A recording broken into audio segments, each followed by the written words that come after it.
While we all quietly surf around on the internet, an elite of the smartest hackers scans it day and night looking for undetected safety leaks. They convert these secret leaks as if by magic into building blocks for cyber weapons, which they sell for astronomical amounts of money to criminal organizations, but also to security services and cyber armies, enabling them to infiltrate unnoticed into your computer, banks, or even nuclear plants. Among hackers, there is a gold rush for these lucrative safety leaks, and they call this gold 0 days. This is what you are about to see. If 10 years ago somebody would have told me that by 2014 it will be commonplace and normal for Western democratic governments to write viruses and Trojans and backdoors, that would have sounded like science fiction. Normally when you talk about gray and black markets, you're talking about what's legal or illegal. All of this is currently legal. So vulnerability and exploit sales, it's all currently legal. In 2007 or 8 or so, I sold a bug to the U.S. government for something around $50,000 or $80,000. This is VPRO's Backlight. Welcome to cyberspace.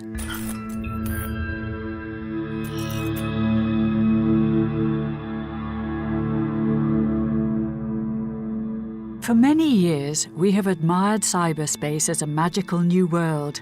Enchanted as we were by its infinite online opportunities, we didn't trouble ourselves much about our virtual safety. While most of us are awakening from that dream thanks to Snowden's revelations, a small online community kept its head over the past 20 years and paid close attention when our digital infrastructure began to develop. A golden age has now begun for hackers who search the internet for 0 days, mysterious security leaks that form the raw materials for cyber weapons.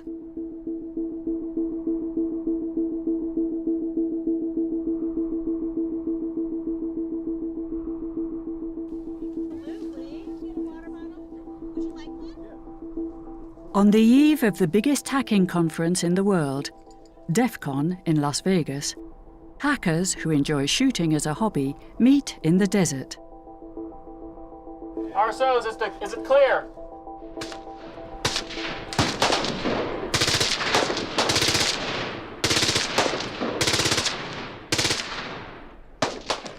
Cyber weapons can steal technology, divert politics, get your privacy, learn things about you that they shouldn't know.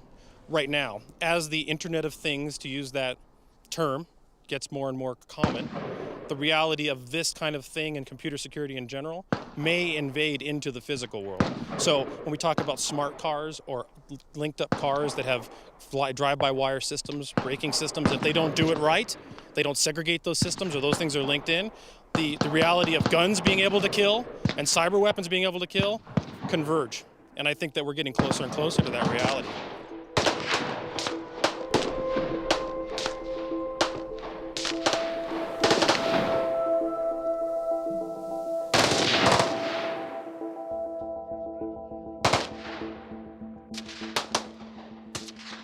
By now, we are aware that our personal data, bank information, and online privacy are not entirely safe. But can our physical safety also be hacked in the future? How big is the gap between real guns and hackers who pull the trigger online?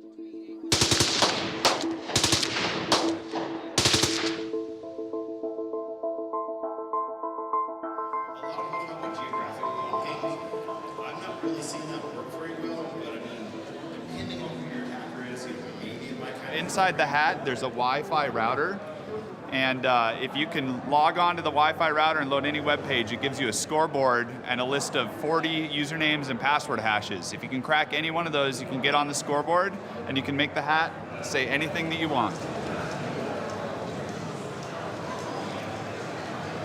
DEF CON's the largest hacker conference in the world. This is its 22nd year.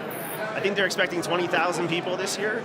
And it's a collection of hackers that are good, bad, or indifferent. I know a lot of people think hackers are a menace, but most of us are white hats. In other words, we use our talents and our curiosity and our technical skills to make the world a safer place. Joshua Corman is a pioneer within the hacking community. He founded I Am the Cavalry, a movement that tries to motivate hackers to use their talents to make software safer.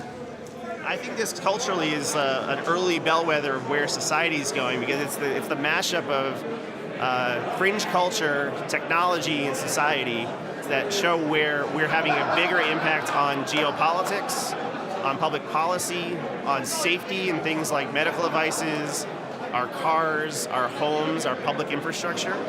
And what we once did as a hobby is now a critical part of society. And we're only now just figuring this out, and we're starting to act and rise to that sacred responsibility.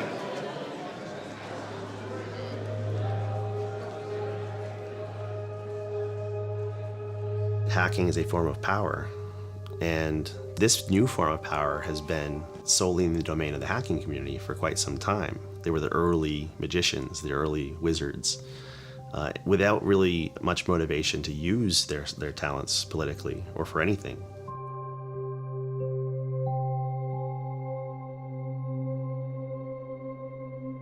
The first generation of hackers has come of age. They used to be harmless nerds, but now they're able to completely disrupt society. In the late 1980s, they developed their talents by writing the first malware, software that took over your operating system in an amusing manner. This malware was clearly visible and harmless because it would be gone when you restarted your computer. Now, 25 years later, our entire society is connected to the internet. Water, energy, and industrial networks all have an IP address, which makes them accessible to hackers. Online safety and physical safety, traditionally separate domains, are slowly beginning to converge, and for the first time ever, malware can now have disastrous consequences. Our entire power supply can be cut off. Our systems can be taken over. Hospitals deprived of power would cease to function. It's not if, it's when.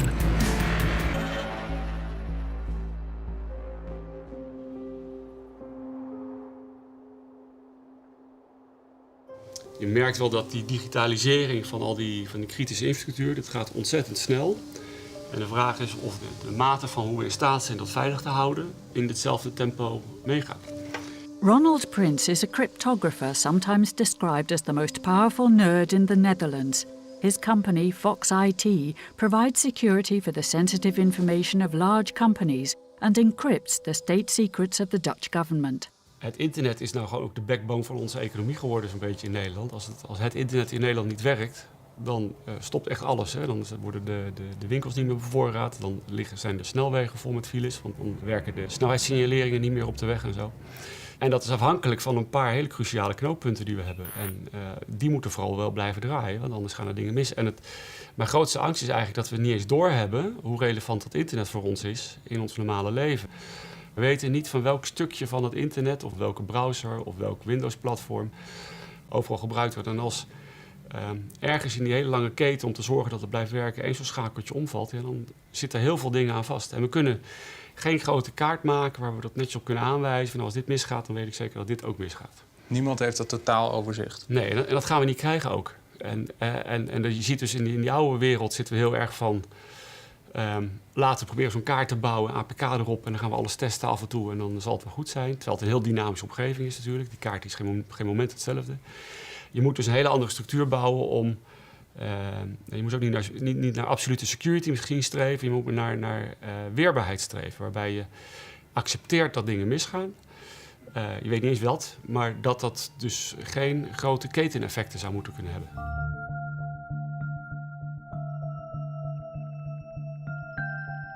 Vanmorgen hadden we een klikfraudebotje. En die hebben we de afgelopen week ook nog 2 keer langs zien komen. Wel bij verschillende klanten overigens. Dus dat is dan wel weer vrij rap opvolging aangegeven. En afgelopen vrijdag hebben we... Young hackers guard the internet and try to detect the truly dangerous malware among the thousands of irregularities.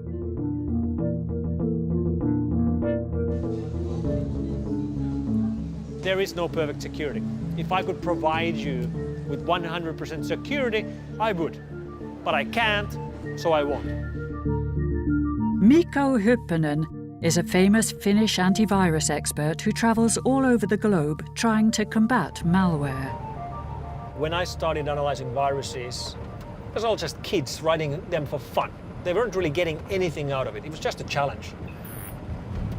Around 2003, 2004, we started seeing the first money-making malware, and that's initially just spammers using botnets to send their spam. So they were starting cooperating with malware writers. And that's when these hobbyists started realizing that they can actually use their skills to make money. And we started seeing this shift of hobbyists starting cooperating with spammers and other online criminals. And in a couple of years, the hobbyists just disappeared. We don't really see them at all anymore. All the malware we see today is written by criminals or hacktivist gangs or by governments themselves. Ladies and gentlemen, please give him a warm welcome, Mikko Hyppönen.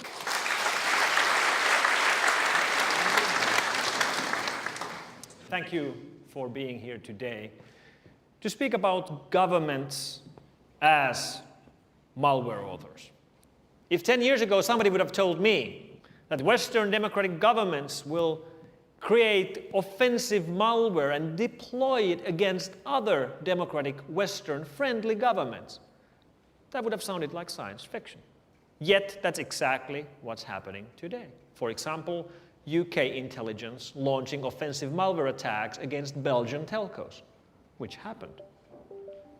We probably wouldn't have guessed how active governments would have become by 2014 writing active offensive malware for computers and phones and tablets that we use all the time. A real-time visualization of the biggest malware attacks happening in cyberspace. A world war fought with ones and zeros. As long as we assume that these attacks have no physical consequences, maps like these look like a computer game. But in 2010, it became clear that some of these coloured lines can be powerful weapons with consequences in the real world. In June last year, a computer virus called Stuxnet was discovered lurking in the databanks of power plants, traffic control systems, and factories around the world. 20 times more complex than any previous virus code, it had an array of capabilities. Among them, the ability to turn up the pressure inside nuclear reactors or switch off oil pipelines. And Stuxnet could tell the system operators everything was normal. What was it looking to shut down? The centrifuges that spin nuclear material at Iran's enrichment facilities. Stuxnet was a weapon, the first to be made entirely out of code.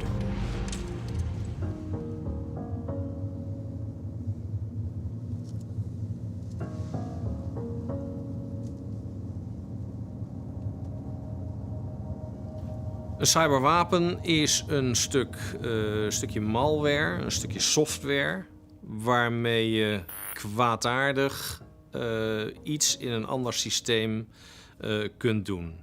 Maar het bestaat uit meer dan alleen de software, want het gaat ook om de wijze waarop je die malware in het systeem brengt wat je wil verstoren. Het gaat erom welke kwetsbaarheid je gebruik maakt. En het gaat erom dat je ook het kunt sturen. Last year, the Dutch army started to train cyber soldiers in order to be able to defend and attack in cyberspace. Goedemorgen heren. Afgelopen 2,5 jaar zijn we met de taskforce aan de gang gegaan om cyber een plaats te geven binnen Defensie. We zijn begonnen met het versterken van onze defensieve capaciteit, onze bescherming. En we zijn nu gericht op het verder implementeren van offensieve cyber. In het kader van een militaire operatie daadwerkelijk verstoren of beïnvloeden of vernietigen van vijandelijke digitale middelen met gebruikmaking van onze eigen digitale middelen. Om uiteindelijk een effect in de... Wat is de definitie die binnen Defensie wordt gehanteerd als we het hebben over cyberoorlog? Nou, wij treden sowieso altijd op in een gemeenschappelijk verband. Land, lucht, zee. En cyber maakt daar onderdeel van uit. Dus een zuivere cyberoorlog zien we niet gebeuren. Als je praat over wanneer zouden wij iets als een cyberaanval kenmerken, dan moet dat daadwerkelijk vergelijkbaar zijn met een gewapende aanval, een conventioneel gewapende aanval. Dat betekent dat er sprake moet zijn van daadwerkelijke fysieke schade, slachtoffers en ontwrichting van de samenleving. Op dat moment praat je over een gewapende aanval. En dat zou dan een reactie rechtvaardigen. We may not have seen a real cyber war yet, but it's not unthinkable that one may occur in the near future. Critical infrastructure is exposed, so if you wanted to shut off the power in a city, or if you wanted to cause traffic mayhem, you can have damage like you saw with the centrifuges in the Iranian facility through Stuxnet. It's not going to have the same blast as a nuclear weapon. That would be a horrible false equivalence. But it's so pervasively deployed that one can disrupt those things. The bottom line is we are putting so much vulnerable, hackable, connected technology into so many places that this makes us prone to the willpower of any potential adversary or foe.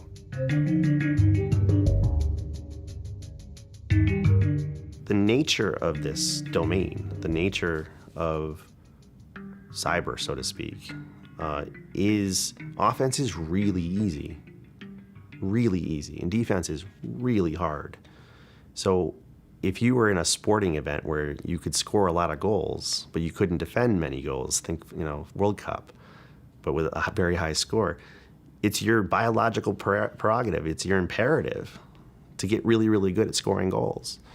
So I'm looking at this less moralistically, and just the nature of that battlefield favors offense. It's abstracted, right, from the reality of what it is. It's a lot different than, gosh, just 70 years ago when a pilot was doing his thing. He was seeing what he was doing, right? Or if you were a soldier on the ground firing a rifle, you're pretty much seeing what you're engaged in, to a degree. But with it's changing in the physical realm, but in the cyber world too. I mean, we don't know what's out there. Flame as malware, the Flame malware that affected Windows, that went for 5 years undetected. What's going undetected now? I can't answer that. We don't know. It's undetected.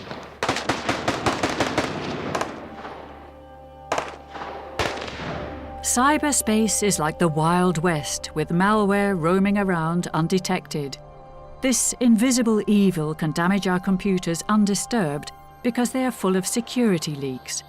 Top hackers look for undetected security leaks, 0 days, extremely valuable security leaks that have been known for 0 days, meaning that not a single security person will yet know of their existence.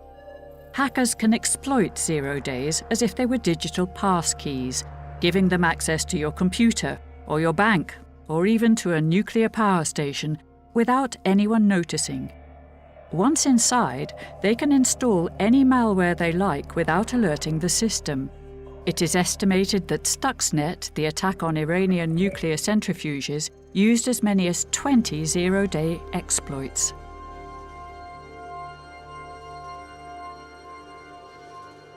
Dus op het moment dat je een lek vindt en je bent in staat om daar een stukje exploitcode, dus een stukje software bij te schrijven wat dat lek uit kan buiten, ja, dan heb je afhankelijk van de software die je uit kunt buiten wel een machtig wapen in handen. Als dat bekende software is, zoals Internet Explorer, Firefox of PDF-reader, een stukje software wat iedereen gebruikt, ja, dan heb je een machtig wapen als je dus in kunt breken op computers die software daar hebben staan.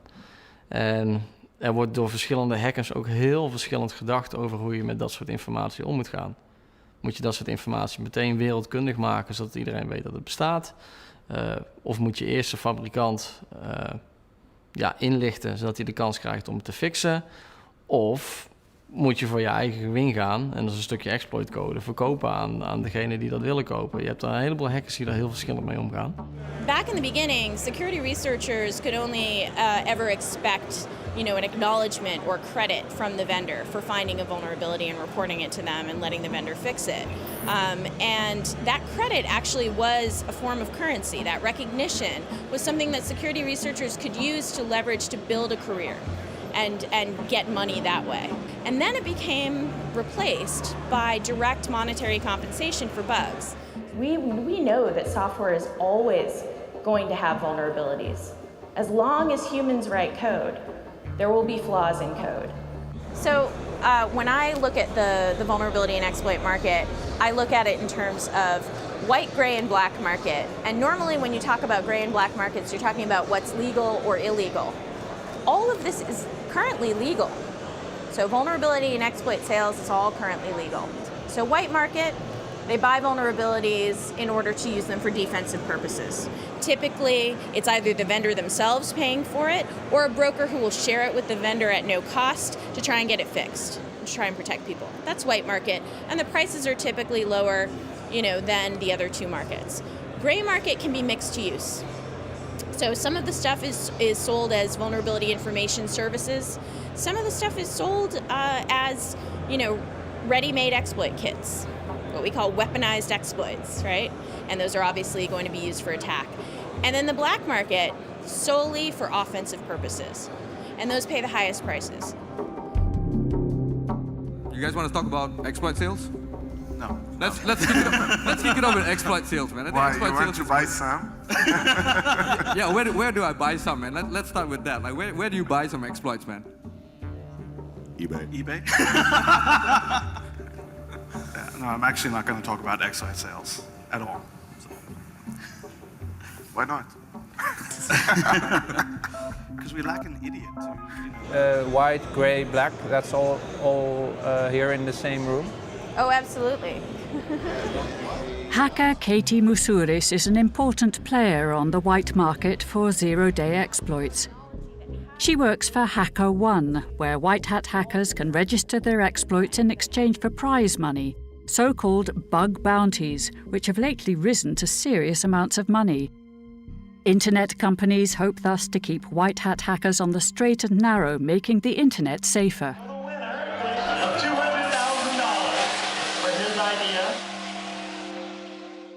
One successful young white hat hacker is 17-year-old Oliver Begg.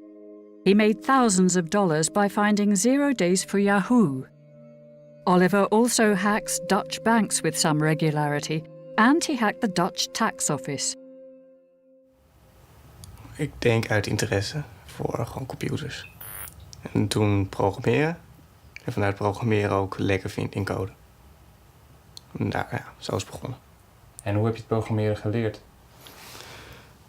Kijken naar andere code, vooral. En dan documentaties bekijken, programmeertalen. En dan leer je vanzelf hoe wat moet. En heel veel talen lijken best wel op elkaar. Dus dan kun je er gelijk ook meerdere en zo kun je het uitbouwen. Dat is heel handig. En is zeg maar het vinden van lekken, is dat hetzelfde als programmeren of is het een soort van andere skill? Het is nadenken wat een programmeur vergeten kan zijn. Dus je moet programmeerkennis hebben. Wil je verder kunnen dan alleen gewoon testen op standaard dingetjes? Denk ik. Maar je kunt heel diep gaan met programmeerkennis. One site had an online shopping basket with a discount coupon. Oliver detected a 0 day in the underlying code and discovered a faulty input which reduced his bill to no dollars at all. He could have shopped for free, but instead he sent this video clip to Yahoo to help them resolve this vulnerability. Dit filmpje heb jij gemaakt om Yahoo te laten zien dat er een lek zat in hun systeem? Ja. Klopt. En al op het idee komen om die dingen in te voeren, waar heb je dat vandaan? Dat is gewoon boeken. Ik heb hier een boek bijvoorbeeld. Kijk. Daar staan allemaal type vulnerabilities in uitgelegd. Dus kwetsbaarheden. Even kijken. Hier heb je hem uitgelegd. Dus selecteer iets van gebruikers waar de gebruikersnaam dit is of 1 is 1. Nou, in dit geval krijg je alle gebruikers. En wat voor boek is dit? Is het een soort hacker voor dummies of hoe heet het? De Web Application Hackers Handbook. 2e editie.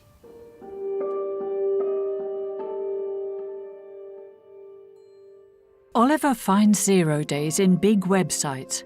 For hackers, the next level is finding 0 days in well-known software that everyone works with. For example, your operating system or your internet browser. dit is een voorbeeld wat ooit een zero-day exploit is geweest.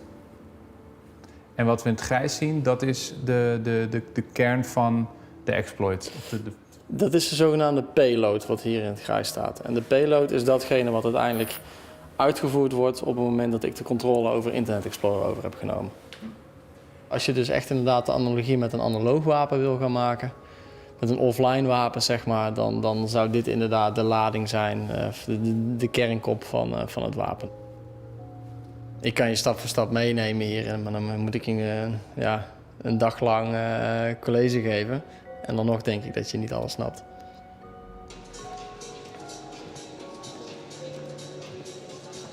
In terms of the broad, the broadest sense of those who are capable of finding, some of the simpler vulnerabilities like web vulnerabilities, there are tens of thousands of those types of researchers in the world.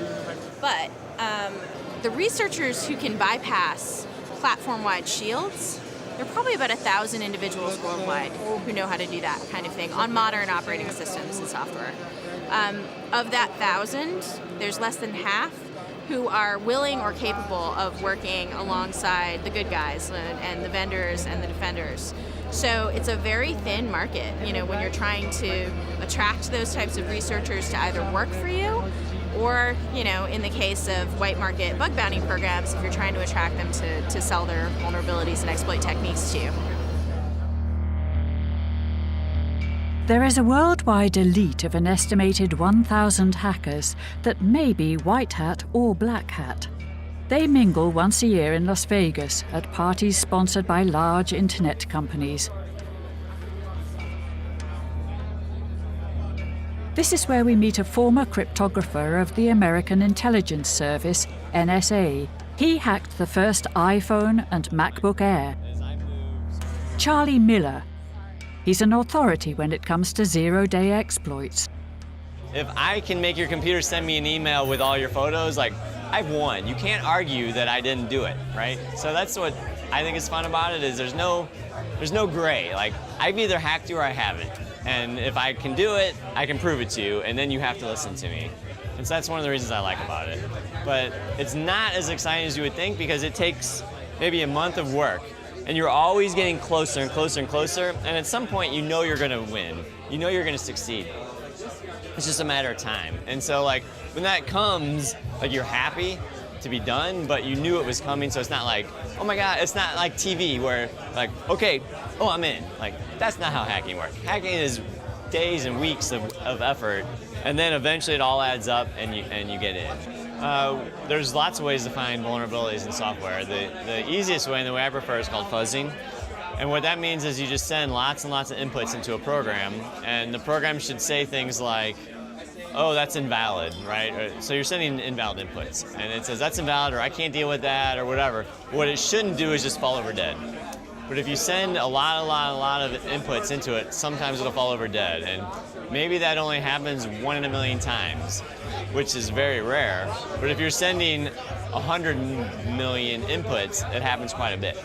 And so it's just a matter of scale. So if you send enough inputs that are, crafted horribly, eventually the program fails, and sometimes it fails in an innocent way, but sometimes it fails in a security important way.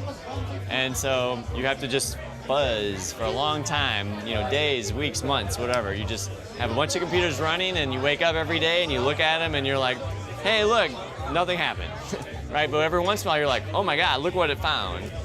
So I have this funny graph I show sometimes where it shows my electricity bill, and you can see my electricity bill is a certain amount, and then I turned on my fuzzers and it goes way up because I have all these computers running all the time, very hard.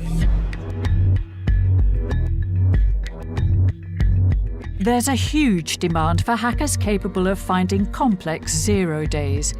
They can offer their services to the white, grey or black markets. All three markets are legal. What ethics do they use in making their choice? I'm entirely fine if people want to sell exploits to the military. But even is it misused? Are the sellers or the finders or the researchers then responsible for that?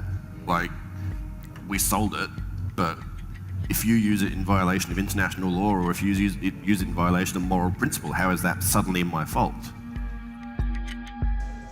Come on. You got 5 minutes? 3 minutes? Yeah, I got 3 minutes. Okay. So you want to give your name or no? Sure, I'm Dan. Okay. So Dan, we're talking about hacking culture, what are the motives of hacking. They originally want to talk about the ethics of, should you be selling weaponized exploits to the government? What kind of changes are we making? What kind of changes should we be making? Well, you don't have to be political.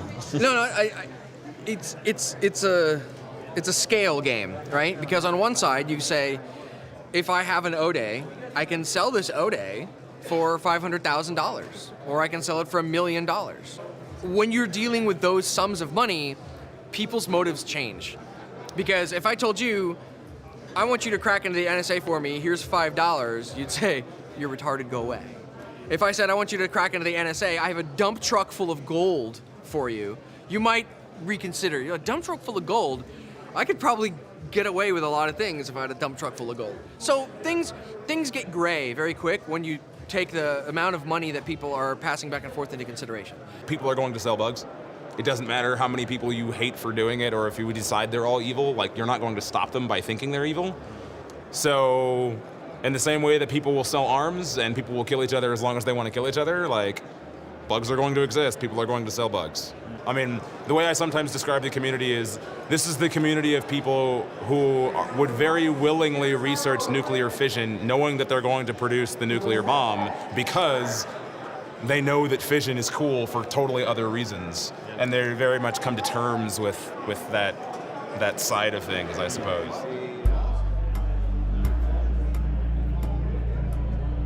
How to make the majority defend us? Well, I mean, thus far, when you walked around the halls of DEF CON, very few have figured out the geopolitical power they have or the role that they could play in things like this. The awakening hasn't happened yet. Now, they were very motivated last year, right after the Snowden leaks. They were very concerned about censorship and surveillance, and some of them are building new tools to have more secure and private anonymous conversations. But that's still the vast minority. I guess I sometimes think about this in terms of comic books, like the mutants and the X-Men. The X-Men were formed to have a positive, constructive use of their power, and Magneto formed the Brotherhood of Mutants to be the next step of evolution past humans. And without getting into too much comic book lore, I think one reason that I'm motivated to do I Am the Cavalry is to give a positive, constructive use of our mutant powers, so to speak, because the alternative could be worse. Hackers have power, and Joshua wants to use this power to the good by motivating hackers to make not only software safer, but also things like medical equipment, aeroplanes, and cars. Good morning.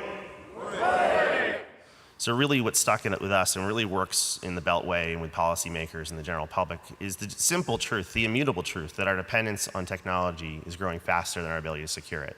We want to ensure that the technologies with potential to impact public safety and human life are worthy of trust. It doesn't mean we can go fix them, but we're going to do what we can with our power, with our talent, with our power of story and research, and by teaming with industry to make sure that we can achieve these goals. That's okay. But did you like the block, right? Yeah. Yeah. I think you'll like the bullpup too. It's nice. But it's pretty heavy. Yeah, and it's pretty loud, but it actually doesn't have much of a kick to it. Not a hard recoil. No, it's not a very hard recoil at all. My wife fired my Glock 40 and she liked it, but then she fired a 45 and she fell in love with the 45. So she's got a 45 already. The philosophical side is being in computer security, there's always this arms race, right? We're fighting the bad guys or the good guys, and it's not always clear which one's the good guy or the bad guy. But with technology and computers, the technology itself is neutral. It doesn't do anything. It's what you do with it that determines the bad or the good. Guns are no different. They're physical objects that can launch projectiles at high speed. They can be used for good or for bad. You could defend yourself. You could hunt for food. You could do something awful, which we've seen in the news. Or you could be a government and do lots of awful things in recent history with them. But without them, you're definitely defenseless against any of it. And that means not just computers and technology and the internet, but in my opinion, guns too.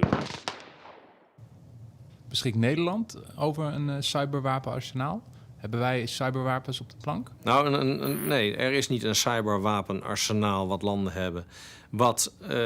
Kijk, bij digitale systemen is er sprake van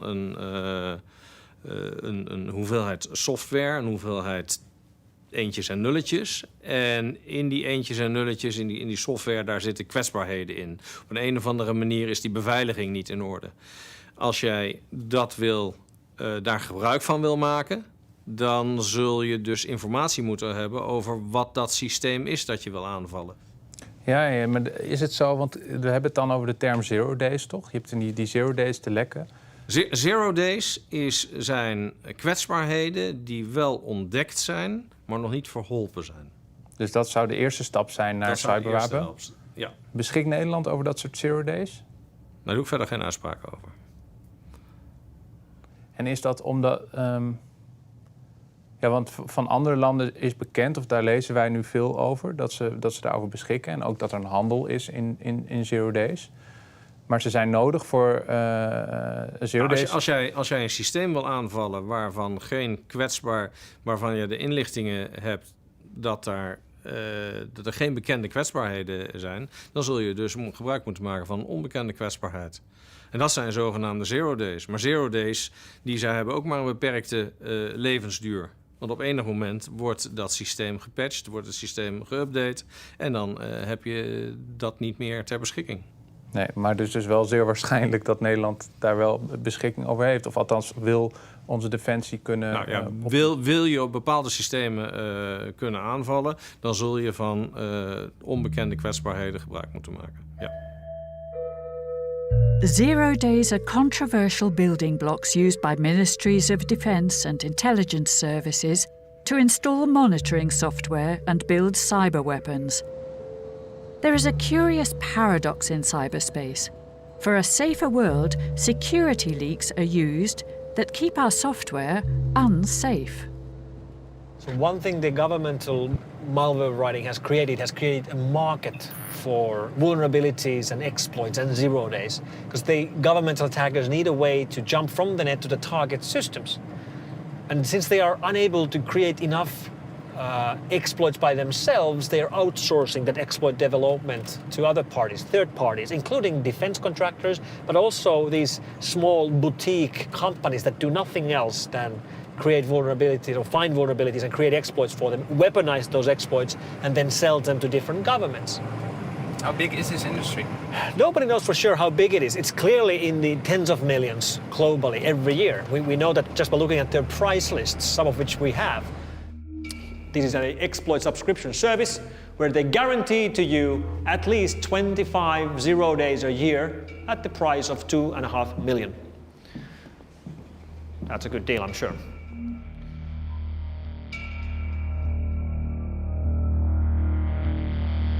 A worldwide IT security industry meets the needs of governments to control the digital domain. It supplies complex products in which zero days play an important role. One of the most controversial businesses is VPRO, a French company that openly conducts a trade in zero-day exploits. There's no guarantee that once you sell the exploit, it's only being used for certain things. I mean, that doesn't worry you? Well, it doesn't worry me because it's not true. Exploits do not kill. Computers do not kill.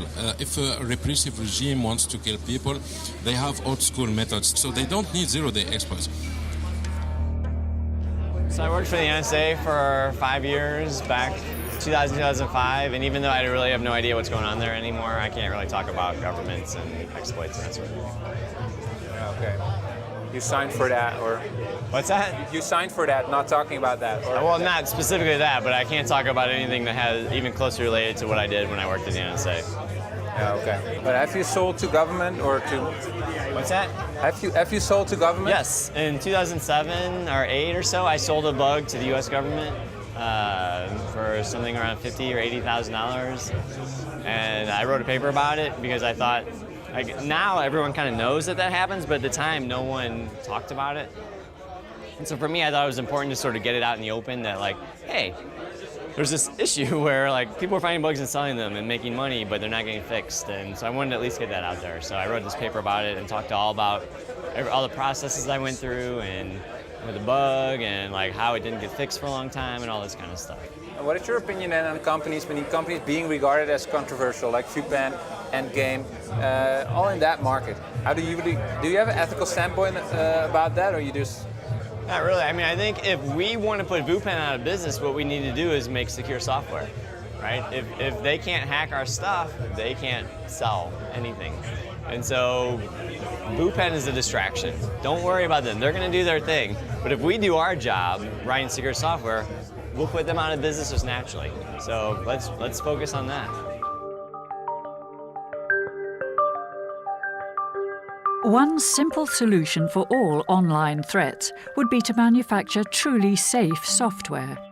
We try to achieve this by constantly updating our smartphones, tablets, and computers. Although the authorities encourage this, such security updates also pose a problem to them, because truly safe software inevitably means a loss of detection possibilities. In order to enable nations to hack, some security companies play a cat-and-mouse game with the big software suppliers. You have new challenges today. Sensitive data is transmitted over encrypted channels. Often the information you want is not transmitted at all. Your target may be outside your monitoring domain. Is passive monitoring enough? You need more. You want to look through your target's eyes. You have to hack your target. Let's say the device is a computer. You'd be able to see all of the keystrokes, that the operator used. You'd be able to go into their memory, find out what documents were stored there, what information is available on that machine. If they used Skype, you'd be able to monitor that call. You'd be able to turn on the camera or the microphone when the subject was unaware of it and hear and see what was going on in front of the computer. All of those kinds of capabilities. So it's quite, it's a very powerful system. And as I say, I recognize that a lot of people find that to be perhaps frightening, but it's also a capability that's available from to the bad guys. That can be done not just by us. It's available on various black internet sites that provide these kinds of capabilities to criminals and terrorists. And if it's installed on my device, I will not find out. That's certainly the objective of hacking team, to make sure that whoever is using is the subject of the investigation is unaware that it's being used against them. In addition to surveillance software that operates invisibly on your computer, the IT security industry also offers fuzzers to governments, expensive software that can trace 0 days automatically, while your antivirus software gropes around in the dark. As a consumer, I think I make my software secure by using an antivirus program. Yeah. What's the difference with such a program? Well, antivirus programs, they try to stop known vulnerabilities. Well, if I'm a hacker and I don't want to be discovered, I'm not going to use a known vulnerability. I'm going to use an unknown vulnerability and write an exploit. So we find the stuff the hackers use to find unknown vulnerabilities and write 0-day exploits that nobody knows about until somebody finds them. You have a sort of ethical code to who you sell? Yeah, we sell to large companies, governments, militaries that want to protect their command and control networks, critical infrastructure. So we just don't sell to some random hacker that, tries to come to us. So we vet the customers, but most of them are very large organizations. But could military or intelligence use your product to develop offensive products? They could. The stuff we find is really the raw material of cyber weapons. If I want to buy the full package, what are we talking about? If you want to buy all the stuff we have to test everything, you're probably talking 2 million euros. Around, a little plus or minus, probably a little more plus. For a thought, but one thing I could see as a use case. We are in the middle of cyber arms race. Any military that has any kind of capabilities right now, stockpiling capability for launching cyber attacks in case they need that in future crises. And in that sense, we are in the middle of cyber Cold War, if you will. I don't think the internet can be controlled. And I fear that the attempt to do so will only make things worse. You're here at DEF CON, the largest hacker conference in the world, and no matter what people do to try to control it, there will always be a way to undermine it. The Minister of Security and Justice in the Netherlands, Mr. Ivo Opstelten. Minister. Dutch society must be able to enjoy the full benefits of the digital age safely. We need to collaborate. Only together with our partners we can ensure that the Netherlands is safe and remains safe, offline and online. Kan de overheid ons nog wel beveiligen in cyber? Of ligt ons lot misschien in de handen van jonge ethische hackers? Nou ja, dat is, ik weet dus niet waar het op uitkomt. Ja, waar traditioneel de overheid zorgde voor onze veiligheid in het fysieke domein, vraag ik me af of ze ooit in staat zullen zijn dat in het digitale domein te doen. Je kunt ook op een andere manier het begrip van een situatie proberen te verstoren. Als burger, waar kun je inderdaad je veiligheid verwachten als het gaat om cyber? Kunnen we dat nog van Defensie verwachten? Kan ik dat van u verwachten en van Defensie? Nou, Defensie is niet de digitale brandweer van Nederland. Defensie is niet verantwoordelijk voor de beveiliging van uw smartphone of uw laptop. Daar bent u echt zelf voor verantwoordelijk. Elke Nederlander moet zelf zorgen dat hij in zijn eigen digitale omgeving vrij en veilig kan opereren. The conversation needs to start to turn to what's the role of government in protecting its citizens. Things could get very ugly very quickly. And that's one of the reasons I'm trying to focus on, not on the weapons or the 0 days or the techniques or offense or defense, but the bigger picture of what should the new social contract be. Cyberspace has no clean boundaries, no clean jurisdictions, and probably never will. It's an existential threat to the nation state. Nations are fighting for control of cyberspace, making large-scale investments in surveillance and cyber weapons. What role do we want our governments to play online if at the same time they have a vested interest in security leaks? And how can we, as citizens, organize our own cyber security? So we need you to help out. We need you to understand that it isn't all about, building the coolest tool. It's sometimes about building the coolest tool and helping other people out. Or building the coolest tool and understanding that, hey, this neat thing that gives us privacy, or that neat, awesome new encryption platform, it not only lets us, encrypt our emails with each other, but it helps the person on the other side of the world, the activist, the person who's trying to, save their country, trying to make change.